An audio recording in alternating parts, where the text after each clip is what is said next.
आप सभी का स्वागत है दूसरे भाग में। और हम लोग अधिकारों के अध्याय को ही कंटिन्यू करना चाहेंगे,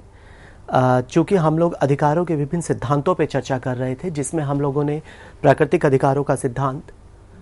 और विधिक अधिकारों का सिद्धांत और ऐतिहासिक अधिकारों के सिद्धांत पे डिस्कशन किया। इसी को आगे ले जाते हुए अब हम लोग social welfare theory of rights यानी अधिकारों का समाज कल्याणकारी सिद्धांत पर चर्चा करना चाहेंगे। देखिए, अधिकारों का जो समाज कल्याणकारी सिद्धांत जो है, जो social welfare theory of rights है, उसका कहना है कि किसी भी प्रकार के अधिकारों का आधार केवल सोशल वेलफेयर होना चाहिए। और इस सिद्धांत का ये भी मानना था कि आज हम सभी लोगों को जो भी अधिकार दिए जाते हैं वो इसलिए दिए जाते हैं ताकि वह समाज का एक इम्पॉर्टेंट पार्ट, एक उपयोगी हिस्सा बन सके और समाज में हम लोग एक कल्याणकारी भूमिका को निभा सके। इस सिद्धांत का समर्थन करने वालों में बेंथम, J.S. मिल और हैरोल्ड लॉस्की का नाम आता है। और देखिए, इन सभी लोगों ने समाज कल्याणकारी सिद्धांत का समर्थन किया है, यानी हम अपने किसी भी ऐसे अधिकार का समर्थन कर सकते हैं। हमारी कोई भी ऐसी मांग, हमारा अधिकार कही जा सकती है यदि उस मांग से सोशल वेलफेयर में ग्रोथ होती हो, सामाजिक कल्याण में अभिवृद्धि होती हो। देखिए, इस सिद्धांत का मानना था कि अधिकारों का आधार समाज कल्याण की भावना होनी चाहिए। और इस सिद्धांत का मानना था कि मनुष्यों को अधिकार इसलिए दिए जाते हैं ताकि व्यक्ति समाज के लिए उपयोगी बन सके और समाज कल्याण में अपना बेहतरीन योगदान कर सके। Bentham, J.S. मिल, लॉस्की आदि अनेक विद्वानों ने सोशल वेलफेयर थ्योरी के सिद्धांत का समर्थन किया था। देखिए, लॉस्की का कहना था कि सामाजिक कल्याण के विरुद्ध मेरे कोई अधिकार नहीं हो सकते, क्योंकि ऐसा करना या ऐसा अधिकार मुझे दिया जाना मुझे उस कल्याण के विरुद्ध बना देगा जिसमें स्वयं मेरा कल्याण, मेरा बेनिफिट, मेरा मैक्सिमम बेनिफिट एसोसिएट है। और इस सिद्धांत के अनुसार व्यक्ति की किसी भी मांग को हम अपना अधिकार तभी कह सकते हैं जब उससे सोशल वेलफेयर में ग्रोथ होती हो, सोशल वेलफेयर का डेवलपमेंट होता हो। देखिए, उपयोगितावादियों में विशेषकर जर्मी बेंथम और जॉन स्टुअर्ट मिल यानी J.S. मिल ने अधिकारों के इस सिद्धांत का विशेष रूप से समर्थन किया है। और उपयोगितावादियों ने कहा था कि अधिकतम लोगों का अधिकतम सुख ही सारी अधिकार व्यवस्था का आधार होना चाहिए। ध्यान से सुनिएगा। All utilitarians were saying that greatest happiness of the greatest number is a criteria to give a right to anyone else। यानी किसी भी व्यक्ति को यदि कोई अधिकार देना है तो देखना चाहिए कि क्या उस अधिकार से अधिकतम लोगों का अधिकतम सुख संभव है। इसमें कोई संदेह नहीं कि देखिए, सोशल वेलफेयर हो, पब्लिक वेलफेयर हो या पब्लिक इंटरेस्ट को सारे अधिकारों का मूल मंत्र मानना उचित भी दिखता है और रीजनेबल, युक्ति संगत भी दिखाई देता है। और अधिकारों के समाज कल्याणकारी सिद्धांत की भी हमें अनेक खामियां दिखाई देती है। जैसे देखिए, समाज कल्याण को परिभाषित करना बहुत मुश्किल हो जाता है कभी कभी। यदि हम पब्लिक इंटरेस्ट की बात करें, पब्लिक वेलफेयर की बात करें, तो इसको परिभाषित करने की जिम्मेवारी यदि किसी विशिष्ट वर्ग के हाथों में आ गई, किसी एलीट कम्युनिटी के हाथों में आ गई, तो क्या ये संभव नहीं है कि वो इसे अपने स्वार्थ सिद्धि के लिए इस्तेमाल करें? वो पब्लिक वेलफेयर को इस तरीके से डिफाइन करे जिससे उसका इंटरेस्ट ज़्यादा फुलफिल होता हो। दूसरा, कुछ विचारकों का ये भी कहना है कि यदि अधिकारों को देने में हम लोक कल्याण को ध्यान में रखना शुरू कर देंगे तो व्यक्तिगत स्वतंत्रता भी नष्ट हो सकती है और लोगों को अपने अधिकारों की मांग का अवसर ही ना मिले। ये कुछ कंडीशंस उन लोगों ने लगाई थी इसके ऊपर। इसके उपरांत हम लोग अधिकारों का मार्क्सवादी सिद्धांत का अध्ययन करना चाहेंगे। देखिए, अधिकारों के मार्क्सवादी सिद्धांत को विशेष रूप से कार्ल मार्क्स और फ्रेडरिक एंगल्स ने दिया था। और सभी मार्क्सवादियों का कहना था कि पूंजीवादी राज्य के स्थान पर एक साम्यवादी या समाजवादी राज्य होना चाहिए, क्योंकि पूंजीवादी राज्य में बहुत सारे दोष अंतर्निहित होते हैं। इसके स्थान पर एक समाजवादी और साम्यवादी व्यवस्था को स्थापित किया जाना चाहिए। और इसको किस प्रकार से स्थापित किया जाए, इसके लिए कार्ल मार्क्स और एंगल्स ने एक सिस्टमैटिक थ्योरी भी रखी थी जिसे मार्क्सिस्ट थ्योरी कहा जाता है। और इसके अंदर उन्होंने 5-6 सिद्धांतों का प्रतिपादन किया था, जैसे कि इतिहास की भौतिकवादी व्याख्या, मटेरियलिस्टिक इंटरप्रिटेशन ऑफ हिस्ट्री, वर्ग संघर्ष का सिद्धांत, theory of class struggle, theory of surplus value, अतिरिक्त मूल्य का सिद्धांत, डिक्टेटरशिप ऑफ प्रोलेटेरिएट, सर्वहारा वर्ग की तानाशाही का सिद्धांत, थ्योरी ऑफ आइडियल स्टेट और स्टेटलेस सोसाइटी, आदर्श राज्य का सिद्धांत या राज्य विहीन राज्य का सिद्धांत, ऐसे कई सारे सिद्धांत इन्होंने दिए थे। चूंकि कार्ल मार्क्स और एंगल्स पहले ऐसे दो विचारक थे जिन्होंने एक सिस्टमैटिक थ्योरी दी थी कि किस तरीके से पूंजीवाद को समाप्त करके साम्यवादी या समाजवाद को स्थापित किया जा सकता है। इसलिए कार्ल मार्क्स के दिए हुए विचारों को साइंटिफिक सोशलिज्म, वैज्ञानिक समाजवाद की संज्ञा भी दी जाती है। आइए हम लोग इसको अधिकारों के संदर्भ में पढ़ते हैं। देखिए, कार्ल मार्क्स का कहना था कि जो मार्क्सवादी विचारक हैं उनका कहना है कि कामगार वर्ग के अधिकारों को सुरक्षा देने के लिए पूंजीपति अर्थात बुर्जुआ वर्ग का विनाश किया जाना बहुत आवश्यक है, क्योंकि पूंजीवादी व्यवस्था में या जो पूंजीवादी व्यवस्था होती है वो केवल पूंजीपति वर्ग, कैपिटलिस्ट क्लास, बुर्जुआ क्लास के इंटरेस्ट के लिए काम करती है। इसीलिए कार्ल मार्क्स का कहना था कि पूंजीवादी व्यवस्था वास्तव में पूंजीपति वर्ग के हितों की कार्यकारिणी समिति है, उसकी एक एग्जीक्यूटिव बॉडी है which is only work for the welfare of capitalist class. इसलिए मार्क्सवादी कहते थे कि जिस भी समाज में पूंजीवादी व्यवस्था कायम है वहां नागरिकों के राजनीतिक और आर्थिक अधिकारों का कोई मूल्य नहीं रह जाता। देखिए, कार्ल मार्क्स और एंगल्स जो कि मार्क्सवाद के संस्थापक माने जाते हैं, इनका मानना था कि यदि क्रांति की सफलता के बावजूद भी पूंजीवाद पूरी तरीके से नष्ट नहीं होता और इस परिस्थिति का सामना करने के लिए जो सर्वहारा वर्ग है उसे ही साम्यवादी दल के नेतृत्व के रूप में सर्वहारा वर्ग की तानाशाही को स्थापित करना होगा। देखिए, सर्वहारा वर्ग, प्रोलेटेरिएट शब्द का प्रयोग कार्ल मार्क्स ने बेसिकली शोषित वर्ग के लिए किया था। वो कामगार वर्ग भी हो सकता है, वो किसान भी हो सकता है, कृषक भी हो सकता है, और वो एक मजदूर भी हो सकता है, वो लेबर भी हो सकता है, फार्मर भी हो सकता है, और वो एक वर्कर भी हो सकता है। यानी वो वर्ग जिसका एक्सप्लॉयटेशन किया हो उसको उसने प्रोलेटेरिएट क्लास की तरह संबोधित किया था। और उसका कहना था कि पूंजीवादी व्यवस्था के समाप्त करने के लिए और एक ऐसी व्यवस्था को बनाने के लिए जिसमें लोगों के अधिकार सुरक्षित रहे, सर्वहारा वर्ग की तानाशाही के माध्यम से पूंजीवादी व्यवस्था का विनाश किया जाना बहुत आवश्यक है। क्योंकि सर्वहारा वर्ग जब तक उत्पादन और वितरण के साधनों पर अपना नियंत्रण स्थापित नहीं करेगा उसका शोषण समाप्त नहीं होगा, और शोषित वर्ग के समाप्त हो जाने पर वर्ग संघर्ष भी खुद ब खुद समाप्त हो जाएगा। इसलिए राज्य और सरकार का अंत किया जाना बहुत आवश्यक है, जिसके उपरांत शुद्ध साम्यवादी सरकार, प्योर कम्युनिस्ट गवर्नमेंट का ओरिजिन होगा। और इसको बाद में देखिए, लेनिन ने चीन के अंदर और स्टालिन ने रशिया के अंदर अपने तरीके से प्रस्तुत किया। और स्टालिन के काल में तो रूस में शक्ति का इतना ज़्यादा सेंट्रलाइजेशन, केंद्रीकरण हो गया था कि लोग उसे रूस का अधिनायक तक कहने लगे थे। देखिए, मार्क्सवादी कहते हैं कि जिस समाज में पूंजीवादी व्यवस्था कायम है वहां नागरिकों के या नागरिक और राजनीतिक अधिकारों का कोई वैल्यू, कोई मूल्य नहीं होता। मार्क्सवाद के अनुसार समाजवादी व्यवस्था या साम्यवादी व्यवस्था वह स्थिति है जब कामगार वर्ग पूंजीपतियों को हटाकर उत्पादन के साधनों पर अपना सामाजिक स्वामित्व, सोशल ऑनरशिप स्थापित कर देता है। और इसके पहले चरण को डिक्टेटरशिप ऑफ प्रोलेटेरिएट, सर्वहारा वर्ग की तानाशाही कहा गया। परंतु आगे चल के कार्ल मार्क्स का कहना था कि राज्य चूंकि लुप्त हो सकता है, हो जाएगा, और वर्ग विहीन और राज्य विहीन समाज अस्तित्व में आता है, जिसे साम्यवादी समाज का प्रथम दौर कहा गया।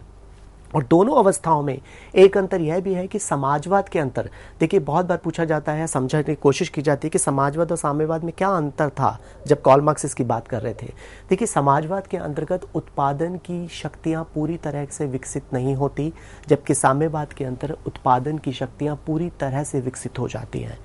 समाजवाद के अंतर्गत कामगार वर्ग के मध्य, उनके बीच में आर्थिक अधिकारों का जो वितरण का सूत्र है, डिस्ट्रीब्यूशन ऑफ इकोनॉमिक राइट्स जो है, उसका एक फॉर्मूला कार्ल मार्क्स ने दिया था, to each according to his ability, to each according to his work. यानी प्रत्येक व्यक्ति अपनी क्षमता के अनुसार काम करेगा और प्रत्येक व्यक्ति को उसके काम के अनुसार पारिश्रमिक दिया जाएगा। परंतु जैसे ही साम्यवादी व्यवस्था स्थापित हो जाएंगी तब उत्पादन की शक्तियां पूरी तरीके से चूंकि डेवलप हो जाएंगी, कामगारों की सारी आवश्यकताओं को पूरा करना, उनकी रिक्वायरमेंट और नेसेसिटीज को पूरा करना पॉसिबल होगा। तब जो एक नई अधिकार व्यवस्था आएगी, यानी आर्थिक अधिकारों के वितरण की जो व्यवस्था होगी, system for the distribution of economic rights जो होगा, that will be in a communist system to each according to his ability, to each according to हिज नीड।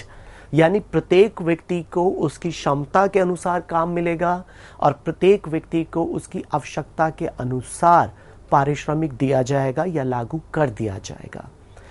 देखिए, अधिकारों के मार्क्सवादी सिद्धांत के उपरांत अधिकारों के चैप्टर के अंदर ही एक दूसरा महत्वपूर्ण भाग आता है, मानव अधिकार क्या होते हैं और मानव अधिकारों का विकास कैसे हुआ, मानव अधिकार और मौलिक अधिकारों के बीच में क्या अंतर होता है। ये सभी चीज़ें पॉलिटिकल साइंस के स्टूडेंट्स को जाननी चाहिए। देखिए, मानव अधिकार शब्दावली का जो प्रयोग है सबसे पहले 20th सेंचुरी में शुरू किया गया और कुछ जगहों पे इसे डेमोक्रेटिक राइट्स भी कहा जाता है, कहीं फंडामेंटल राइट्स कह दिया जाता है, कहीं पर बेसिक राइट्स भी कह दिया जाता है। देखिए, मानव अधिकार, ध्यान से समझिएगा, मानव अधिकार वे अधिकार हैं जो मनुष्य को सिर्फ मनुष्य होने के नाते, यानी इंसान को केवल एक इंसान होने की वजह से प्राप्त होते हैं और इसके लिए चाहे कोई उपयुक्त कानूनी व्यवस्था की गई हो या ना की गई हो, ये अनिवार्य नहीं है। To be, if we all are a human, that is sufficient condition to get all human rights. This is a basic requirement to be a human. देखिए, मानव अधिकार आपने देखा होगा, एक छोटी सी बात करता हूँ, आज तो जानवरों के भी मानव अधिकारों की बात की जाती है, लेकिन मानव अधिकारों का जो यहाँ पर हम चर्चा कर रहे हैं वो बेसिकली इंसान होने की हैसियत से जो हमें अधिकार दिए जाने चाहिए, चाहे हम किसी भी देश की सीमा में रहते हो, चाहे हम अमेरिका में रहते हो, चाहे हम यूरोपियन कंट्रीज़ में रहते हो, कहीं भी हम रहते हो, कम से कम हमें मानव अधिकार दिए जाने चाहिए और हमारे मानव अधिकार सुरक्षित भी होने चाहिए। देखिए, मानव अधिकार शब्दावली का प्रयोग जैसा कि मैंने जिक्र किया सबसे पहले 20th सेंचुरी में शुरू किया गया। इसे मौलिक अधिकार भी कह दिया जाता है, लोकतांत्रिक अधिकार भी कह दिया जाता है और कभी कभी आधारभूत अधिकारों की संज्ञा भी दे दी जाती है। देखिए, 20th सेंचुरी के मध्य में यह अवधारणा विकसित हुई थी जब सेकेंड वर्ल्ड वॉर के बाद मानव अधिकारों की समस्या पूरे वैश्विक पटल पर एक चिंता का विषय बन गई थी और जिस तर्क के आधार पर प्रारंभ में प्राकृतिक अधिकारों की संकल्पना को प्रस्तुत किया गया, ठीक उसी तर्क के आधार पर मानव अधिकारों की संकल्पना को भी प्रस्तुत करने की कोशिश की गई। देखिए, थॉमस पेन ने प्राकृतिक अधिकारों को ही मनुष्य के अधिकारों की संज्ञा दी और मानव अधिकार वास्तव में, जैसा कि अभी जिक्र किया, वे अधिकार होते हैं जो हम सभी को केवल इसलिए प्राप्त होते हैं क्योंकि हम सभी मनुष्य हैं और चाहे इसके लिए किसी भी देश विशेष में कोई अप्रोप्रिएट लीगल सिस्टम किया गया हो या ना किया गया हो, इसके बावजूद भी एक इंसान होने के नाते हमारे मानव अधिकारों को सुरक्षा दिया जाना उस राज्य का दायित्व बनता है। देखा जाए तो अधिकारों के स्वरूप में जो भी विचार प्राकृतिक अधिकारों के संकल्पना के रूप में शुरू हुए थे,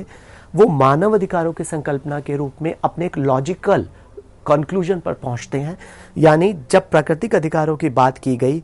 आज वो अपना सफर तय करते करते, यानी समय के साथ साथ जब पहले प्राकृतिक अधिकारों की बात की गई, उसके बाद राजनीतिक आर्थिक अधिकारों की बात की गई, उसके बाद सामाजिक अधिकारों की बात की गई, सोशल इकोनॉमिक राइट्स की बात की गई और आज मानव अधिकारों की भी बात की जाती है। देखिए, प्राकृतिक अधिकारों के विचारों ने समझौते की स्वतंत्रता को बढ़ावा दिया, जिससे बाजार आधारित समाज व्यवस्था का जन्म हुआ और नागरिक अधिकारों के विचारों ने संवैधानिक शासन को, कॉन्स्टिट्यूशनल गवर्नमेंट को बढ़ावा दिया। देखिए, राजनीतिक अधिकारों के विचार ने लोकतांत्रिक अधिकारों की नींव रखी और अंत में अधिकारों की तीसरी पीढ़ी यानी सोशल इकोनॉमिक राइट्स की डिमांड से एक वेलफेयर स्टेट का जन्म हुआ। कल्याणकारी राज्य के उदय के पश्चात आज मानव अधिकारों की चेतना एक यूनिवर्सल ह्यूमन वर्ल्ड ऑर्डर, एक ह्यूमन वर्ल्ड ऑर्डर के रूप में बदल चुकी है और इसकी मांग की जाती है कि एक मानवीय विश्व अधिकार व्यवस्था स्थापित की जाए। और यहाँ पर यह भी महत्वपूर्ण है कि मानव अधिकारों की संकल्पना प्राकृतिक अधिकारों की संकल्पना के साथ भी कुछ ऐतिहासिक रूप से जुड़ी हुई है। देखिए, सेकेंड वर्ल्ड वॉर के बाद मानव अधिकारों की समस्या पूरे विश्व पर एक चिंता का विषय बन गई थी, क्योंकि इस दौरान न्यूरमबर्ग मुकदमों के दौरान जर्मनी ने जो युद्ध अपराध किए थे,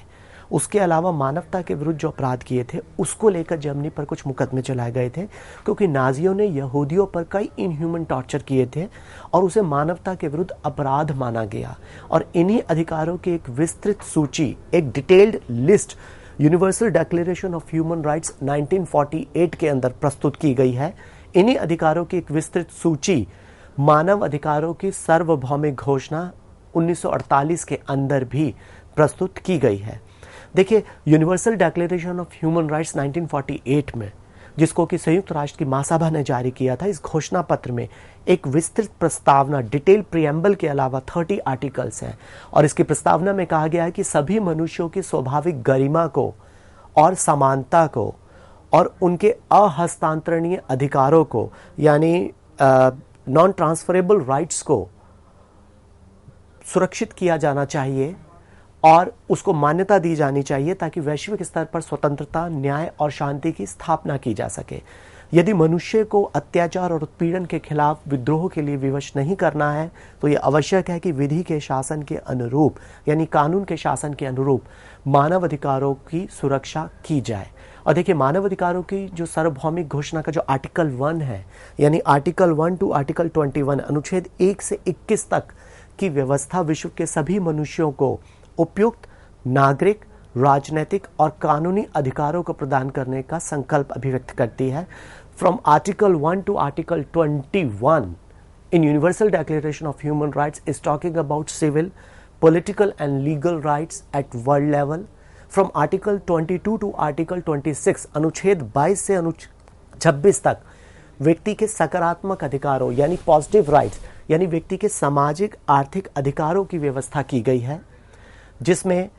सामाजिक सुरक्षा का अधिकार, रोजगार का अधिकार, समान कार्य के लिए समान वेतन दिए जाने का अधिकार, शिक्षा का अधिकार और ऐसे अन्य बहुत से अधिकारों का समावेश किया गया है। Universal declaration of human rights के आर्टिकल 27 में, अनुच्छेद 27 में सभी मनुष्यों को समुदाय के सांस्कृतिक जीवन में, कल्चरल लाइफ में पार्टिसिपेट करने का, साहित्य, कला और विज्ञान का इस्तेमाल करने की स्वतंत्रता का अधिकार दिया गया है। और इसे नकारात्मक अधिकार भी कहा जाता है क्योंकि यह राज्यों को लोगों की सांस्कृतिक गतिविधियों में हस्तक्षेप करने से रोकता है। परंतु जब राज्य स्वयं नागरिकों को लिटरेचर में, कल्चर में, आर्ट में और साइंस की फैसिलिटीज अवेलेबल कराने के लिए इनिशिएट करता है, तब यही अधिकार सकारात्मक अधिकार बन जाते हैं। अनुच्छेद 28 जो है universal declaration of human rights का, वो इन सभी अधिकारों को अंतर्राष्ट्रीय स्तर पर, इंटरनेशनल लेवल पर उपलब्ध कराने की बात करता है। और आर्टिकल 29 और 30, यानी अनुच्छेद 29 और 30 समुदाय के प्रति व्यक्ति के कर्तव्यों पर बल देता है। देखिए, मानव अधिकारों की सार्वभौमिक घोषणा के अलावा भी हमें बहुत सारे अंतर्राष्ट्रीय समझौते दिखाई देते हैं, जिनके माध्यम से बहुत से देशों ने मानव अधिकारों की संकल्पना को एक्सप्रेस किया है, एक्सेप्ट किया है। और इसमें मानव अधिकारों का मैं पहले हिंदी में बोलता हूँ। मानव अधिकारों के संबंध में यूरोपीय अभिसमय है सन 1950 का, European convention of 1950 with regards to human right, नागरिक और राजनीतिक अधिकार संबंधी अंतर्राष्ट्रीय प्रस्तावना 1966, civil and political right related international covenant 1966, मानव अधिकार संबंधी अंतर्राष्ट्रीय अभिसमय international American covenant related to human right 1969, Helsinki agreement 1975, 1975 का हेलसिंकी समझौता और जनवादी और मानव अधिकारों संबंधी अफ्रीकी अधिकार पत्र 1981 भी है, जिसमें इन्हीं मानव अधिकारों को अंतर्राष्ट्रीय स्तर पर बहुत से देशों के माध्यम से स्वीकार किया गया और दोहराया गया। इन अंतर्राष्ट्रीय कानूनों के अलावा भी अनेक देशों ने अपने कुछ विशेष संगठन भी स्थापित कर रखे हैं जो मानव अधिकारों की सेवा में कार्यरत हैं। जैसे यदि मैं भारत की बात करूं तो peoples union for civil liberty, peoples union for democratic right इस दिशा में महत्वपूर्ण कार्य कर रहे हैं। और एक non political international humanitarian organisation भी आपको दिखाई देगा, गैर राजनीतिक अंतर्राष्ट्रीय मानवतावादी संगठन दिखाई देगा, एमनेस्टी इंटरनेशनल, जो कि वैश्विक स्तर पर राजनीतिक, धार्मिक और प्रजातीय उत्पीड़न के शिकार लोगों पर होने वाले अन्याय और अत्याचार की जांच कर संयुक्त राष्ट्र संघ को, यूनाइटेड नेशन ऑर्गेनाइजेशन को और यूरोपियन काउंसिल के पास अपनी एनुअल रिपोर्ट भी सबमिट करता है। इसके उपरांत एक और महत्वपूर्ण पार्ट आता है, वो है अधिकारों की 3 पीढ़ियाँ, 3 जनरेशन ऑफ राइट्स। इसके अंदर हम लोग ये समझने का प्रयास करेंगे कि जो अधिकारों का विकास हुआ है हमारे सोशल लाइफ में, सामाजिक जीवन में, वो 3 लहरों के माध्यम से या 3 पीढ़ियों के माध्यम से या 3 धाराओं के माध्यम से देखने को मिलता है। और इसे हम यूँ कह सकते हैं कि जो अधिकारों की पहली पीढ़ी है उसके अंतर्गत हमें नागरिक और राजनीतिक अधिकार सबसे पहले दिए गए। We all get civil and political rights by the first wave of rights. और अधिकारों की दूसरी पीढ़ी के माध्यम से हमें कुछ सामाजिक और आर्थिक अधिकार दिए गए, सोशल और इकोनॉमिक राइट्स दिए गए। यानी नागरिक और राजनीतिक अधिकार पहली पीढ़ी थे,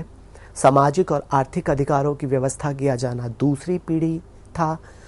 और इसी प्रकार से जो अधिकारों की तीसरी पीढ़ी थी उसके अंतर्गत वे मानवाधिकारों की गिनती की जाती है जिन्हें अभी हाल ही में मान्यता प्राप्त हुई है। जैसे हमें ऐसा व्यवहार करना चाहिए जिससे आपसी भाईचारे का विकास हो,